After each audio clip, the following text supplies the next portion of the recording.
Kapi siyudad sang Bacolod kag Negros Occidental, ilabi na sa sagwa sang pungsod. Ang ini nga programa magadala sa mga balita, impormasyon kag magasipad-sipad sa mga issues nga mangin patas ang presentasyon sa tanan kag mabatian sa Facebook page kag YouTube channel sang Iloilo Newsline. Ang Iloilo Night Watch mangin mata kag dulunggan sa mga listeners kag mga viewers kag ini mabatian halin las 8:30 sang gabi tubtob las 10 sang gabi.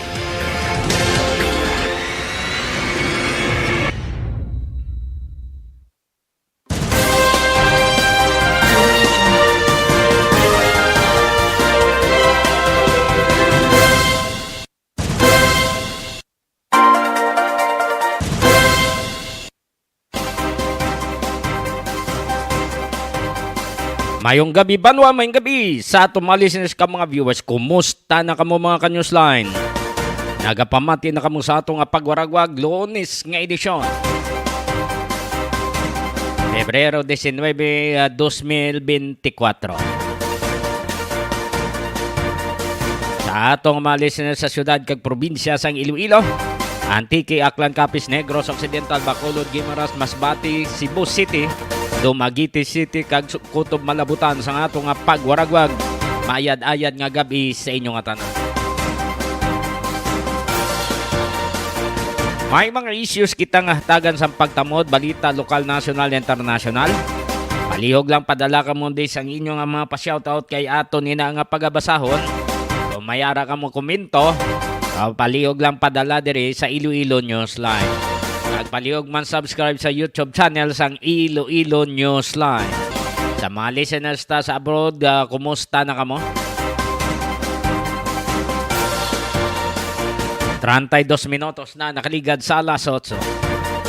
Ang Bureau of Fisheries and Aquatic Resources nakadiskubre nga mga Chinese militia, Vietnamese, mga fishermen nagagamit kuno sa mga cyanide sa baho di Masinloc para nga magpangisda. Di magsiling ka sa cyanide ba o tama niya ka delikado? Maubos astang similya sang isda maginamos ini. Bodlay na kung nuway na sang pagakwaon nga mga isda ang aton nga mga Pinoy nga nagapangisda man dira sa baho di Masinloc.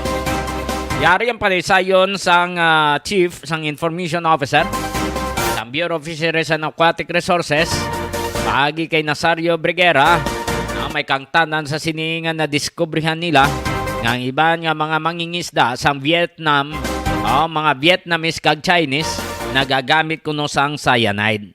Yari ang payag ni Mr. Nazario Briguera.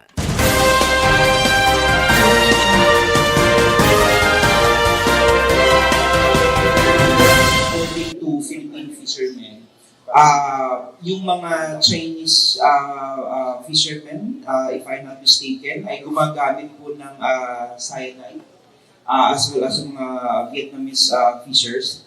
And according to the statement or Filipino fishers, this Chinese actually they intentionally destroyed Baho di Masinloc to prevent Filipino fishing boats to fish in the area. But this destruction of the coral reef in Baho di Masinloc is a clear case of illegal, unreported, and unregulated fishing.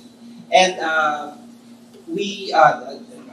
if it's verified that indeed the Chinese vessels are using cyanide, this is clear violation. This is a clear case of IUU fishing. So again, these are serious concern that we really need to condemn on the part of the BFAR because this actually compromises the integrity of the whole marine resources, not only of the Philippines, but including adjoining waters of the other countries.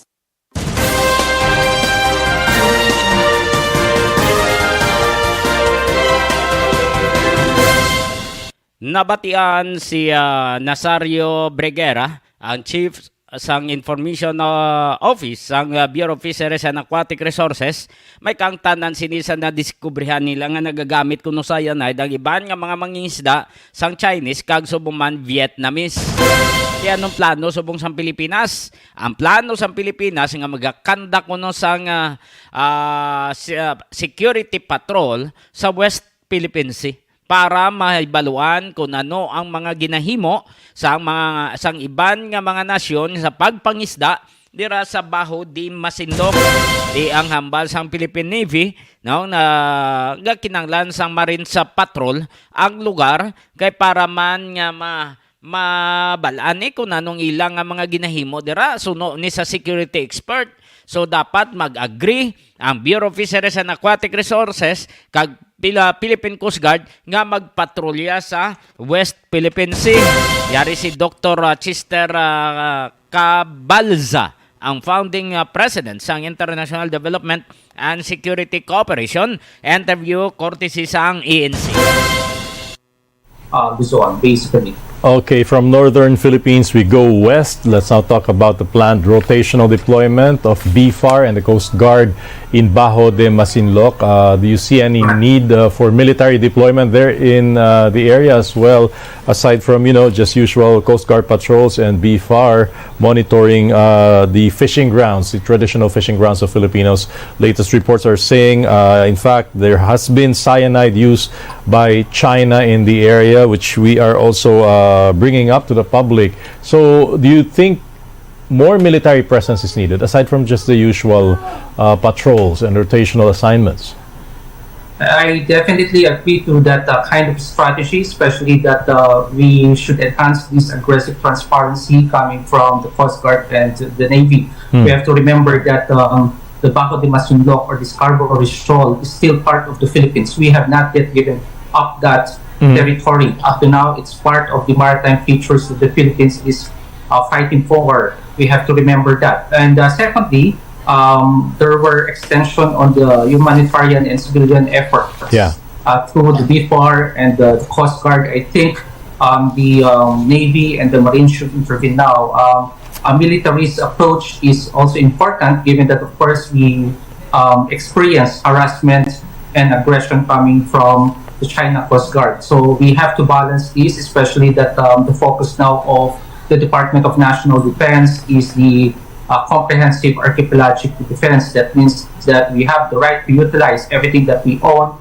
in our maritime domain, and that includes the Baho de Masinloc. All right, and that's as far as what we can do locally, but also from your group, the International Development and Security Cooperation, you are also pushing for joint patrols.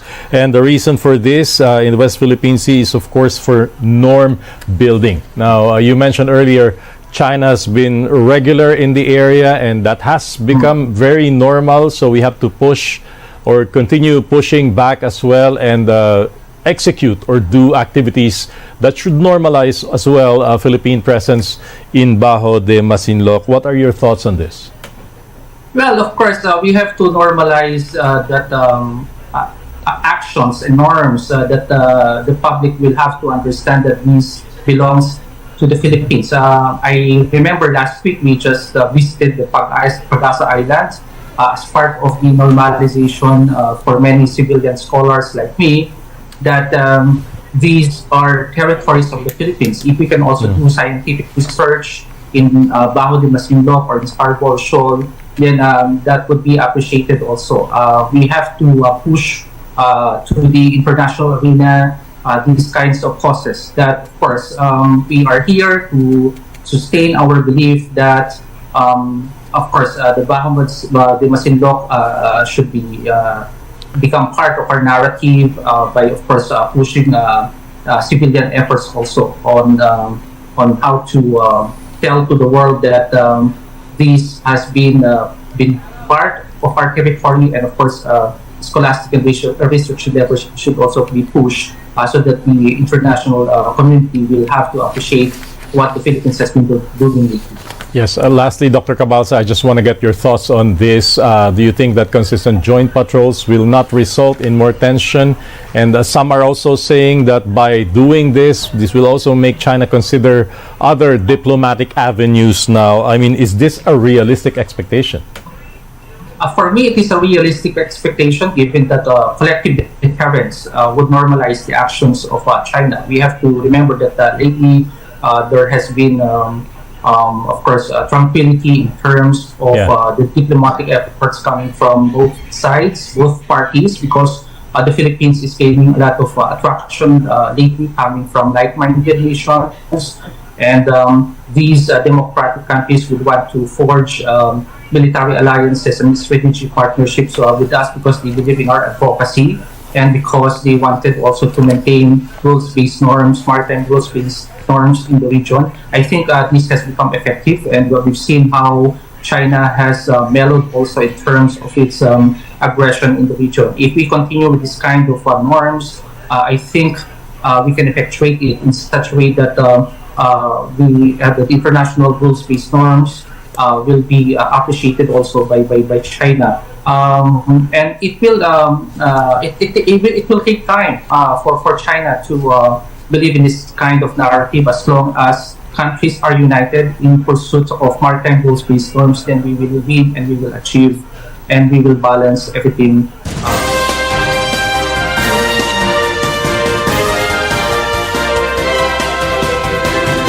Si Dr. Chester Cabalza, ang founding president sa International Development Security Cooperation. So amo tong ilang pananawan, no? Dapat nga mayara nga joint patrol ang mag-joint sa pagpatrolya ang BFAR kag Philippine Coast Guard sa West Philippine Sea para nga may bakod la, no? Agtagam sila kag mahadlukan man sila. Tiyan makon mo himahabuyan na nila sa yanide. Ubos gid inaya ang mga gagmay nga mga isda, no? Ang mga corals, basi madisgrasya pa, mapatay pa. Bangod sa yanide ang ila ginabira sa mga Vietnamese kag Chinese. So, dito sa Baho di Masinloc sa West Philippines mga kabyan. So dapat talupang doon ini sa atong gobyerno. Dapat, no, nga magsigi-sige na patrolya, hindi dapat kita nga magpabaya nga isalig lang ina sa mga fishermen nga hindi kita magbulig man sa pagpatrolya para nga babantayan kung anong ginahimo sang mga fishermen o kung sang mga mangingisda sang China kag subuman na Vietnam. Hibalon ta karon kung ano man ang panindugan sang Philippine Coast Guard paagi silang spokesperson kung mag-deploy sila, no? Sang ila sininga tinawo sa Baho di Masinloc. 43 minutos na nakaligal sa alas 8, ginadolong sa inyo sa Pinangsa Flower Shop. Pinangsa Flower Shop na hamtang sa Snart City proper, ginapanagyan ni Mr. and Mrs. Cyril Takusalme. Base mag-order ka mo bulak ba, nagdigad nga Valentine's Day, pero tika damo-damo, no? Ang mga nagabakal dito sila sa bulak sa Pinangsa Flower Shop. Ring number nila kung mag-order ka mo 0920-825-6483 0920-825-6483 kag 0916-786-8896 0916-786-8896 Pinangs Flower Shop. Kay Ma'am April Plana kagay Sir Hannibal nga naga pautaw-utaw mayong gabi kag sa inyo nga mga tinamo. More power Iloilo, bringing more to life. When we first arrived, we said we'd be more. And we were. We said we'd give you more. And we did. We even source 100% of our electricity from renewable energy, all while having the lowest rates in the country. But wait, no, that's not enough. This year, we're going to do more. But what does do more mean? It means more upgrades.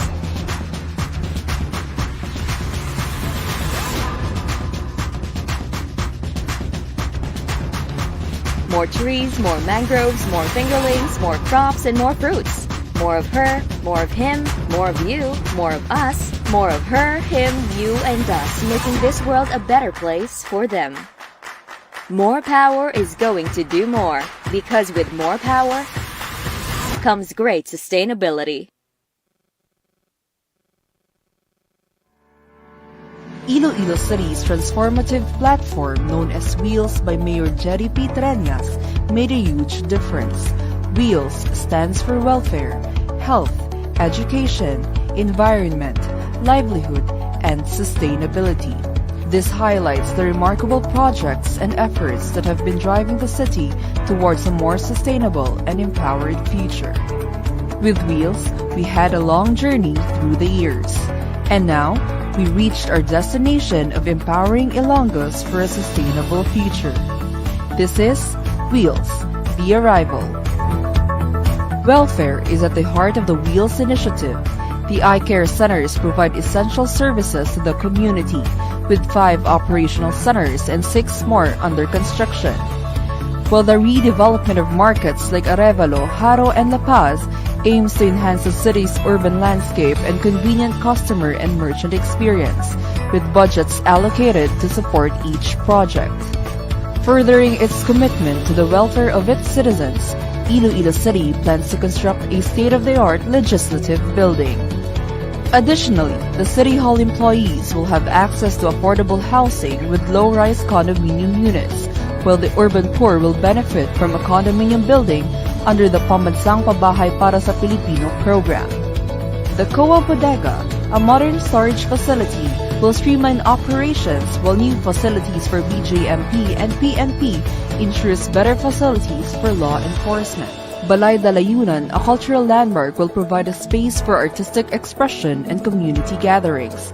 Payment centers like Marymart and the Atrium, SM City, and Mega World will bring greater convenience to the people.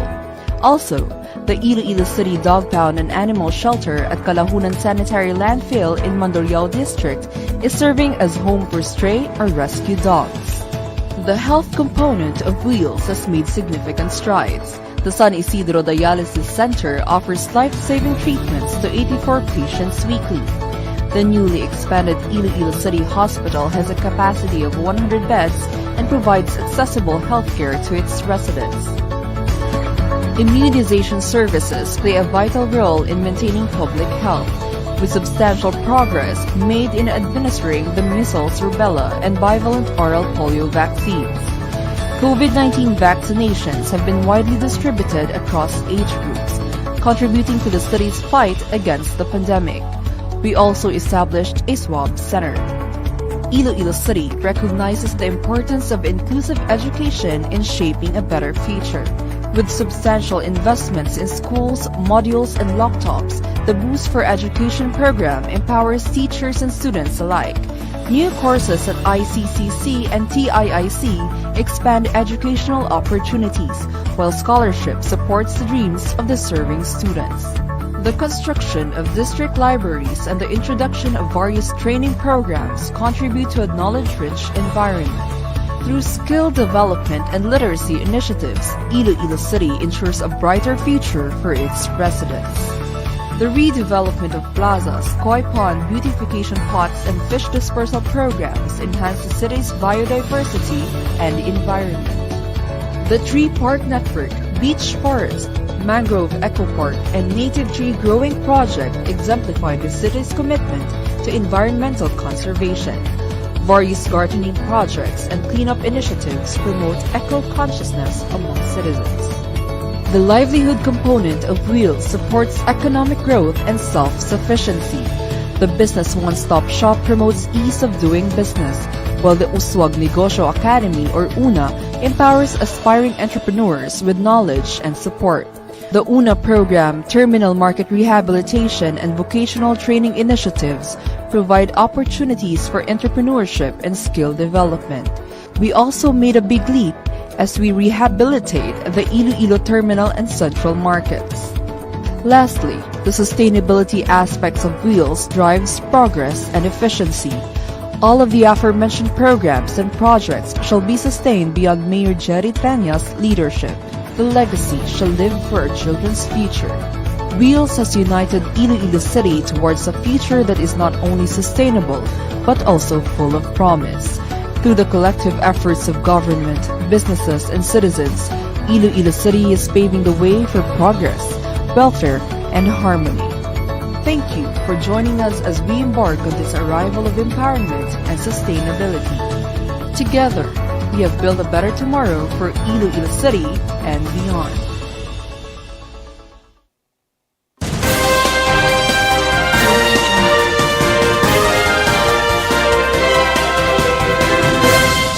Minutos na nakaligad sa alas 8.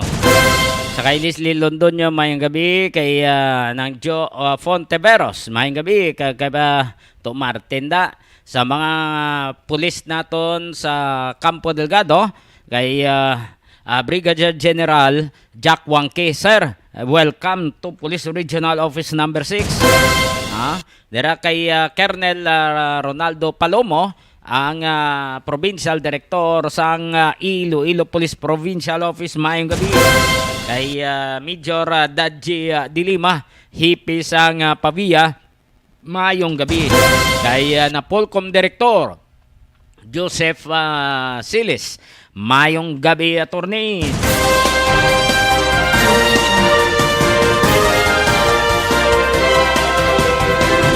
Ang Philippine Coast Guard, pagi silang spokesperson kay Commodore J. Tariela, nagpabutyag nga magapadayon ang ilang rotational deployment sa Baho di Masinloc.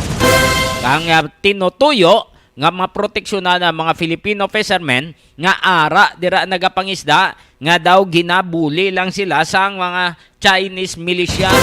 Ari si Commodore J. Tariela, ang spokesperson sa Philippine Coast Guard. The guidance of the President has been very clear.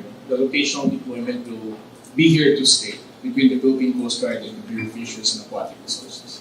The objective of which is also related to the first question, for the food security, to make sure that we're going to protect the Filipino fishermen's rights and to ensure that the Filipino fishermen will go there fishing freely na wala ng harassment. So, again, to add up with the response of Sir Nasty, ang possibility na ang Philippine fishermen, mga Filipino fishermen, will no longer go to the West Philippine Sea is something that this national government is not considering. This is the reason why we have the rotational deployment. Wala itong katapusan. Meron itong simula noong February 1. February 1 to February 9 for the Coast Guard, and then BFAR took over, but definitely may simula pero walang katapusan. This is the commitment of the Philippine Coast Guard and the Bureau of Fisheries and Aquatic Resources, because the guidance of the President is very clear to support the Filipino fishermen for our objective of food security. Are we provoking China? Are we escalating it? I don't think so. You know, their presence, with or without the government vessels, rotational deployment of PCG and BFAR vessels in Baho de Masinloc, nandun naman sila. The only reason why we're there, let me first highlight the fact na ang objective natin dito is not to provoke anybody, not to escalate the tension in Baho de Masinloc. Our objective here is to protect the Filipino fishermen, to make sure na ang mga Pilipino mangingisda ay makakapangisda sa Baho de Masinloc.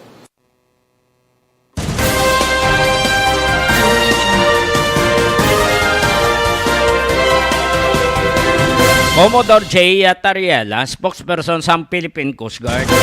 So, ang ilang proteksyonan ng mga fishermen sa mga Pinoy nga didto gapangisda sa Baho di Masinloc.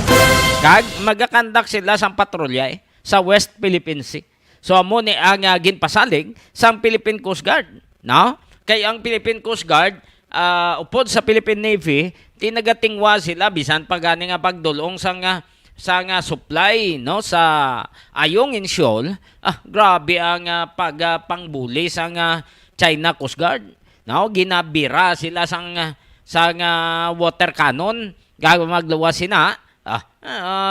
Ginabulubanggaan sila tama ka delikado iniya sa kadagatan. Kaya ginhimo na lang sa aton nga BFAR ang magpadala sa mga supply dito sa iyong insyola, ginapaagi na lang sa helicopter. Kag may ara man niya nga sa dagat nagaagi. Di para nga hindi nila ma-interceptan ng tanan, may ara sa dagat, kag may ara man sa kahawaan nga amo ini ang helicopter. So, dapat nga mabuligan ini no sa Philippine Navy ang mga miyembro sa Philippine Coast Guard kag BFAR sa pagpatrolya. No, kay hindi ini masarangan sa isa lang kaahinsya sa gobyerno. Hindi ini nila masarangan ang mga Chinese militia, China Coast Guard, ang mga mangingisda nga iya ka China kag Vietnam kung ipabaya lang ni sa isa ka ahinsya sa ang gobyerno. So dapat magbinuligay kag dapat nga bantayan gid sa Mayo ang Baho di Masinloc para nga wala na sang cyanide nga pagahimuon ang iban nga mangingisda sa ang iban nga pungso. 55 minutos na nakaligad sa alas 8. Sa mga nagapangita sang caterer, ara si Niji Matupas ang may catering na siya sa services. No, basi konsulta, makatawag mo si iya para magpaluto. Tistingin nyo lang si Niji Matupas, makitaan nyo da ang iyang pwesto sa cruising patio Dueñas, Iloilo. Kung wala siya, mangkot-mangkot ka mo kung din siya para nga matudluan ka mo, makapaluto ka mo sa iya.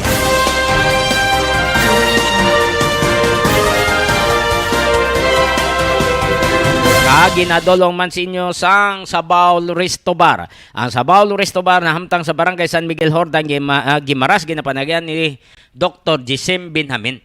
No, manamit ang mga luto da, mga pagkaon sa iyang mga tinawo. Ara lang sa likod sang LBC, tabok lang ina sang provincial capital sa barangay San Miguel Hordan, Gimaras. Manamit ang luto. No, ginapanagyan ni Dr. Gisem Binhamin. Kag kung magpakonsulta man kamo, may pamilya kamo nga nagamasakit, dalan nyo kay Dr. Marilyn Garmay Gaitan. May ara siyang klinika sa isa ka parmasya sa Cruising Piña, Buena Vista, Gimaras. Kadtuin nyo lang si Dr. Marilyn kung Miyerkules kag Sabado alas 10 ang aga, ara da sa iya nga klinika. 57 minutos na nakaligad sa alas 8. Kahapon, may sunog nga nagluntad sa barangay sa San Nicolas, Lapas. Likod lang ni sang Iloilo Science and Technology University o kon ISATU. Release na da sa una, kilid lang sang barangay hall. May ara dira nga mga boarding houses. No, iban taga ground floor, may second floor, may third floor. Gina-require ini sila sang fire exit. Gaina, why sila kagwa ang duha tunga na trap, no, kay ara sulod kwarto sa ilang room. Okay, kapin pa natulugan. Kay ang isa ni nga napatay nga si Lini Rose, isa ini ka call center agent. Samtang ang lalaki nga si Rems, estudyante ini siya. Di gadabadaba kay na kahapon, no, gadabadaba kahapon ang kalayo. Pag dabadaba, no, sa nga kalayo, dito, nga wala sila makahingagaw, gwa. Kaya natulugan yan no? Natulugan. Tuyo pa nga nga mag-agi guro to sa fire exit. Kaya nga, ang babayi, nagatulo tanaw pa kuno dito in sa may bintana nga nagapangayo bulig. Tiway siya mahingagaw, kaya third floor mo. No? Kapin pa nga nagaibwal nga danang kalayo.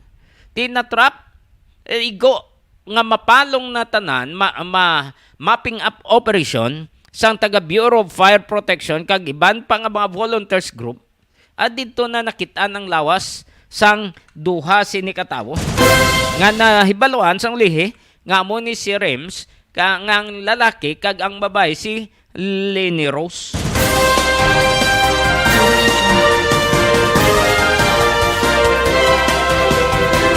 So mo nabla sa balay, nga nagapaboard ka, way mo maplastar maayong imo nga fire exit. Dapat nakaplastar gina fire exit nimo, no? Hindi sila nga isira nimo da. Kay kung niway sa sangagyan, no, makaagi da sa fire exit. Makahingagaw siya. Alang-alang lumpaton niya lang ina. No, hindi man pwede nga maglumpat siya.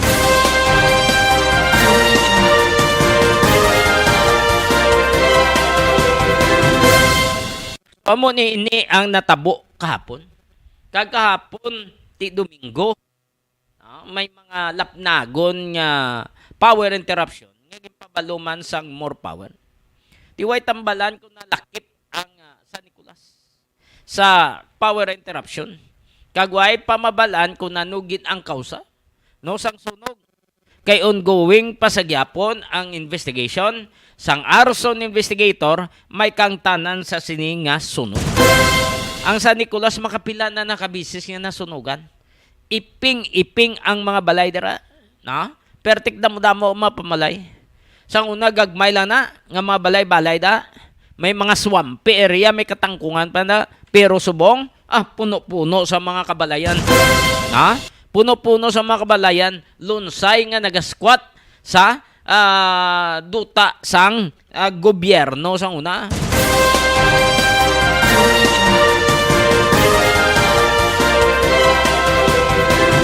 Nagsiling kita ya ka gobyerno sa una kasi may subong may nagapanagiya mo nga si certain dayot nga mo inangapanagiya kuno sang siya sang release da sa una abita yan ay ka gobyerno.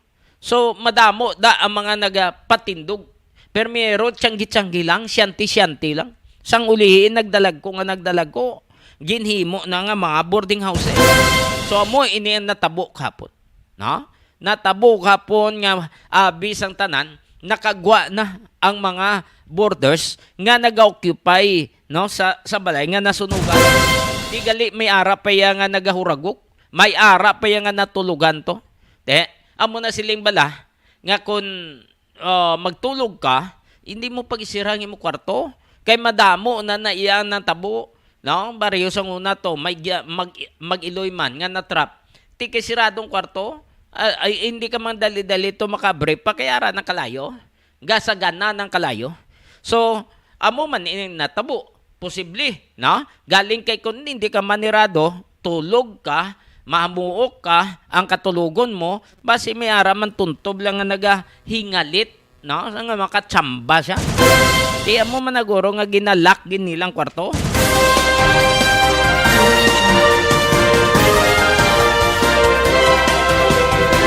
So pamilya nagabot ng hapon kag gin-identify nila ang mga napatay to ila himata duagi ka pamilya. Kagabay pa no nga matalupangod ini. Siyempre ang landlord and landlady may ara man na nga investigation sila nga ang natabo ini kag nga duhagik bilog nagkalamatay. Sa ila sini nga ginaparintahan napabordan nga balay. Sa mga listeners, sa mga viewers ta, basi magkadto mo syudad, kadto ka mo sa mga tourist spots, ang wheels ng city government, tanawan nyo sa Iloilonewsline para hindi na mo mangita pa tour guide, hindi na magpulo pamangkot na. No? Tanawan nyo lang palihog kay para man matutulan nyo, dulo diretso lakat nyo kung nali magbakasyon ka mo sa syudad sang Iloilo.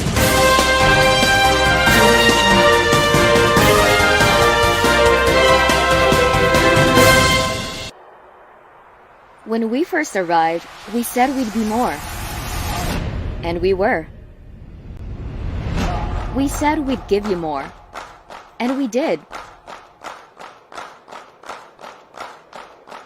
We even sourced 100% of our electricity from renewable energy, all while having the lowest rates in the country. But wait, no, that's not enough. This year, we're going to do more.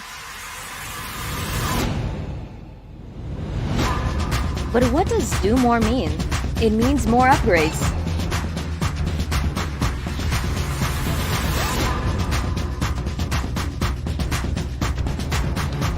More trees, more mangroves, more fingerlings, more crops, and more fruits. More of her, more of him, more of you, more of us, more of her, him, you, and us, making this world a better place for them. More power is going to do more, because with more power comes great sustainability. My heart beats to the sound of the drums of our Ilonggo warriors.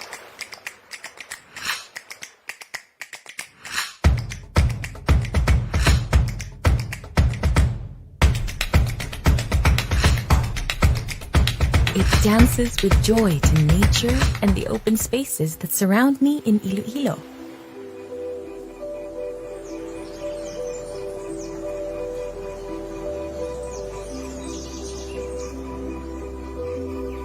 My heart is filled with love for the warm people, our culture, and heritage.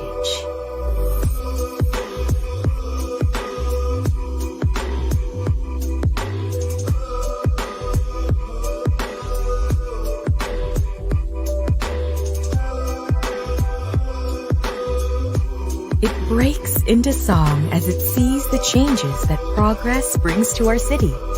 The new modern blending with the old, a merger of the present and the past.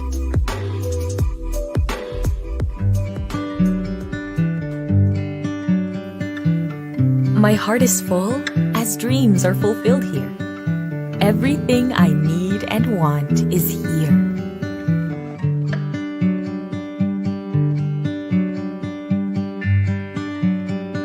Iloilo is my happy place. The place I call home. Where love and affection overflow. It's the city of love after all. So when you visit, first we give you our food, and when we give you our food, we give you our love. You become part of us. This is why my heart beams with pride for Iloilo City and its people. There's just no place like home. Even if I go somewhere, I bring Iloilo City with me. My heart is never lost. For my heart beats in Iloilo. My heart beats in Iloilo City. My heart beats in Iloilo City. My heart beats in Iloilo City. My heart beats in Iloilo City. My heart beats in Iloilo City. My heart beats in Iloilo City.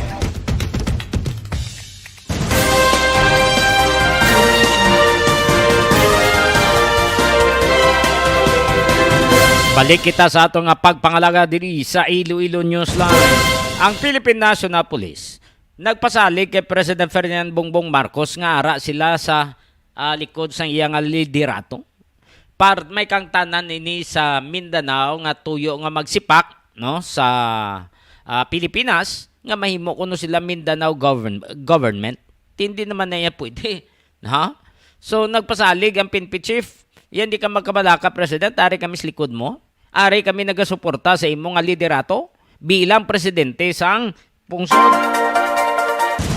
Kaya ti nagakabalaka man si President BBM kay base anong magklainabo bla. No? Base may ara nga traidor sa iya no? Sa pagpungko ya sini nga presidente. Yari si General Benjamin Acorda Jr. ang PNP chief may kang tanan sini sa pagpasalig sa President BBM.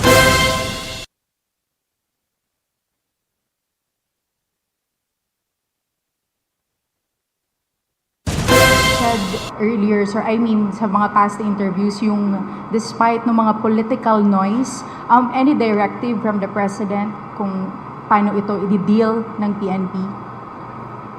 The political noise. Like, for example, destabilization and yung paghiwalay ng Mindanao sa Pilipinas. Any directive from the President na discuss ba kung paano ito i-deal ng PNP? Well, with regards to this political days na sinasabi, nakikita naman natin na yung pronouncement dati that about unang ginamit na word doon, cessation, ngayon iba na naman. So we are closely monitoring on this, and what is important is we are assuring the President, we gave assurance to the President that the PNP is one and solid behind his leadership, and that we should focus on our mandate and of course maintaining peace and order and keeping the rule of law. So far yun ang mga pinag-usapan namin. With regards to the destabilization, not much on that, but of course there were some monitored rallies na gagawin, so yun ang mga pinaghandaan natin. Sir, yung pagpunta ngayon ni Pangulong Ferdinand Marcos Jr., is this somehow a loyalty check from the PNP? No, I don't consider it as a loyalty check. In fact, ginawa niyan sa FP, so ginawa din sa atin. Him being our commander-in-chief is but proper really to somehow to preside. Actually, this is his first time, and we are happy on the part of the PNP. We are very much happy for him to preside our command conference. Thank you, Chief. Hi Chief, ako po si JC from TV5. Sir, nabanggit nyo na parang ipinag-utos po ni Pangulo yung tutukan yung cybercrime capabilities. Is this following yung mga hacking incidents? For context lang po. Because we presented in our sectoral meeting, and I think even in the absence of our sectoral meeting, maybe he was informed that really there is an alarming increase on the commission of these cyber crimes. Although nakikita natin na most of these are scams, almost 50% are as a result of online scam. But nevertheless, yun nga, tumaas ang numbers, halos 100%, and he wants us to look into this, and he is giving his full support on incapacitating our police officers on the ground in terms of training and equipment para ma-address tong pag-increase na to.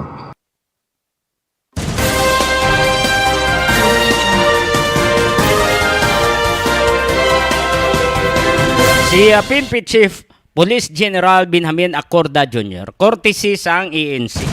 So amo tong pasalig ya, kag amo ato ang pasalig yaman may kang tanan ni sa mga hackers bla. No nga tingwan sang Anti-Cybercrime Division ang matutukan ini kag malocate ang mga hackers o kon ang mga scammers. Kabay pa nga magkaladakpan mga tunto nila.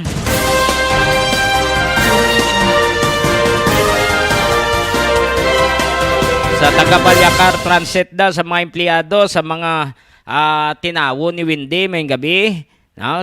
Sa mga porters, sa mga vendors, ay Ma'am Sheila Villarosa may gabi, kag sa iban pang mga empleyado, ay Sir Radney Santarin, kay Sir Casamayo, may gabi sa inyo, kag Sir Carlo, ang admin mayong gabi dira sa Balyakar Transit Incorporated. Salamat no sa inyo tanan-tanan nga pag-upod sa ato nga pagpangalag. Iban pa nato nga mga listeners nga nagatanaw sa YouTube. Thank you so much. Upod na kay Toto Boy Jeff, kay Nonoy MJ, ini ang inyo alaga Johnny Yanson Diaz. Madamo nga salamat kag mayong gabi Pilipinas para sa Iloilo Newsline.